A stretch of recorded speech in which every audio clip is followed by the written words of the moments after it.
कालपुरुष की 11वीं राशि कुंभ है। कुंभ का अर्थ है घड़ा। राशि स्वामी है शनि। कुंभ राशि स्थिर राशि और वायु तत्व राशि है।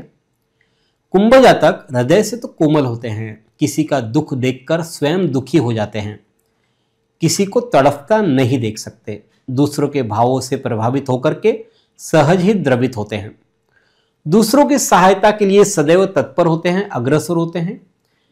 इनकी बुद्धि प्रखर होती है, स्मरण शक्ति भी अच्छी होती है। ये बात की तह तक जाकर ही दम लेते हैं। कुंभ जातक अपनी बात को बहुत प्रभावशाली ढंग से प्रस्तुत करते हैं, बातचीत में अपनी पूरी क्षमता का प्रदर्शन करते हैं। काफी खर्च इनका धार्मिक सामाजिक कार्यों पे होता है। सफलता प्राप्त करने का एक जुनून सा रहता है इनको, और इस सफलता के लिए ये कड़ी मेहनत भी करते हैं। गुस्सा आने पर शीघ्र ठंडा भी हो जाता है। ये वक्त पड़ने पर बड़ी चतुराई से स्वयं का काम निकाल लेने में भी माहिर होते हैं। भाग्य पर कर्म से ज्यादा विश्वास ये करते हैं। अपने शत्रु के प्रति सचेत रहते हैं। अपनी बात स्वीकार न होने पर इन्हें बड़ा क्रोध आता है, और क्रोध में ये अजीबोगरीब तरीके से कार्य करते हैं। पता ही नहीं चलता कि इन्हें किस बात का गुस्सा है। स्वास्थ्य के प्रति थोड़े से लापरवाह भी ये होते हैं। कुंभ जातकों के लिए गोचरीय स्थिति गुरु वर्ष के प्रारंभ से लेकर के 14 मई तक चतुर्थ में, 14 मई से 18 अक्टूबर और 5 दिसंबर से वर्ष के अंत तक पंचम भाव में रहेंगे गुरु। 18 अक्टूबर से 5 दिसंबर तक अतिचार करके षष्ठम स्थान पर गुरु का गोचर होगा। शनि वर्ष के प्रारंभ से 29 मई तक कुंभ राशि में ही रहेंगे। 29 मई से वर्ष के अंत तक द्वितीय भाव धन भाव पर शनि का गोचर होगा। राहु वर्ष के प्रारंभ से लेकर के 29 मई तक धन भाव पर, 29 मई से वर्ष के अंत तक कुंभ राशि में राहु का गोचर होगा। केतु वर्ष के प्रारंभ से लेकर के 29 मई तक अष्टम में और 29 मई से वर्ष के अंत तक सप्तम स्थान पर आ जाएंगे। कुंभ जातकों के लिए ये जो वर्ष है प्रारंभ से लेकर के मई तक प्रतिकूल है। सुख सुविधाओं पर व्यय होगा। गुप्त शत्रुओं का सामना आपको करना पड़ेगा। सगे संबंधियों से रिश्तों में दूरी आ रही है। धर्म कर्म में कम मन लगेगा। आय में अस्थिरता रहेगी। मानसिक अशांति महसूस करेंगे। पिता से सहयोगात्मक संबंध बनाकर नहीं रखेंगे तो सहयोग में कमी आएगी। वैवाहिक जीवन में तनाव होने के कारण से घरेलू परेशानियां बढ़ रही है। गृहस्थी के मामलों में धैर्य से काम ले। अचानक आपके व्यय बढ़ रहे हैं। अगर क्रोध पर नियंत्रण नहीं रखेंगे तो नौकरी में बदलाव भी करना पड़ सकता है। इन दिनों यात्राओं के भी योग बन रहे हैं।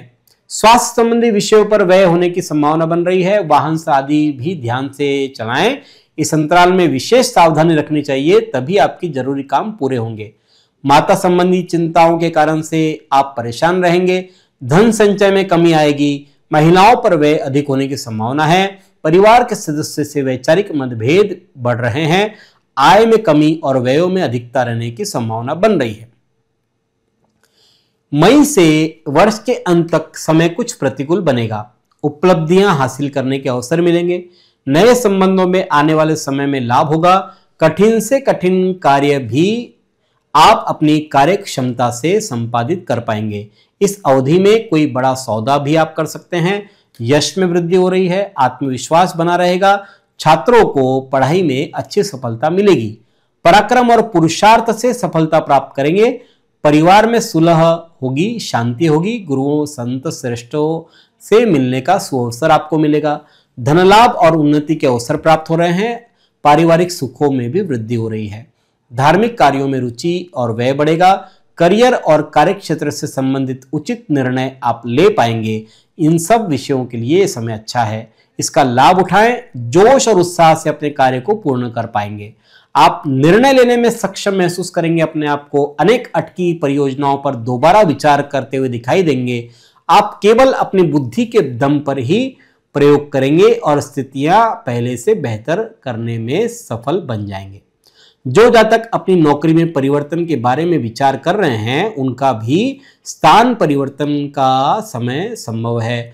व्यापारियों के लिए समय भाग्यवान साबित होगा और अपने व्यापार में सफलता मिलने के योग बन रहे हैं। यदि धन निवेश करने की सोच रहे हैं तो इसके लिए भी समय बेहतर है। कई नए स्तोत्र से, विदेशी स्तोत्रों से लाभ की संभावना बन रही है। जो छात्र प्रतियोगिता परीक्षा की तैयारी कर रहे हैं उनके लिए भी समय शुभ है। लंबी यात्राओं पर जाने की संभावना प्रबल है। नौकरी पेशा जातकों के कार्यक्षेत्र में सफलता मिलेगी। मल्टीनेशनल कंपनी में काम करने वाले जातकों के लिए समय बेहद लाभकारी साबित होगा। काम के प्रति सजगता आपको इस अच्छे समय में परिणाम देने में मदद करेगी। आपको अपने भाइयों का सहयोग मिल रहा है। समाज में मान सम्मान बढ़ेगा। आर्थिक पक्ष भी मजबूत बन रहा है। हालांकि अत्यधिक विश्वास काम करने की वजह से आप थोड़े व्यस्त भी रहेंगे, जिससे परिवार से दूरी रहेगी और थकान भी महसूस करेंगे। वर्ष के लिए कुछ उपाय आपके लिए जिससे आपकी पीड़ा कम हो सकती है। पूर्णिमा के दिन रात्रि में चंद्रमा को दूध शहद द्वारा अर्घ आप दें। हनुमान जी के प्रतिदिन दर्शन करें और कोई स्तोत्र का पाठ करें। दुर्गा पाठ, रुद्राभिषेक स्वयं करते रहें या किसी पंडित जी से कराएं। अपने घर की छत पर ईंधन, लकड़ी आदि न रखें। किसी भी वस्तु को मुफ्त में ग्रहण न करें। भले ही कुछ रुपए दे, 1 रुपया दे, लेकिन वो वस्तु मुफ्त में न ले।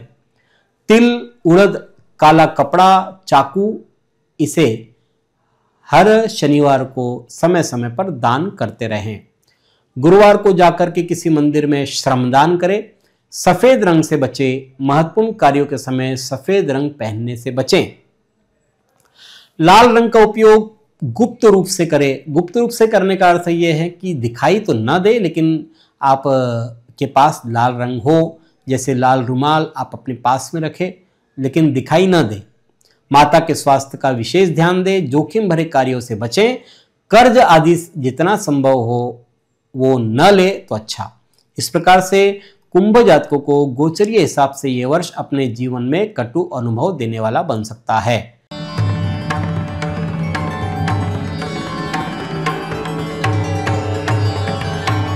पिछले 20 वर्षों से अपने ज्ञान से हजारों दर्शकों का मार्गदर्शन और समस्या निराकरण करने वाले आपके अपने पंडित सुदर्शन शर्मा शास्त्री जी से आप व्यक्तिगत समाधान पा सकते हैं। कंप्यूटर कुंडली ज्योतिष मार्गदर्शन, वास्तु विजिट, रत्न उपरत्न श्रीमद् भागवत कथा के लिए संपर्क करें पंडित सुदर्शन ओम प्रकाश शर्मा, ओम ज्योतिष कार्यालय, न्यू राधा किशन प्लॉट, महसूल भवन के पास, Akola. Phone number 0724244072, mobile number 9422860311, 9822227765। जो दर्शक व्यक्तिगत नहीं मिल सकते वे वेबसाइट के माध्यम से भी जुड़ सकते हैं। वेब एड्रेस है www.panditsudarshan.com।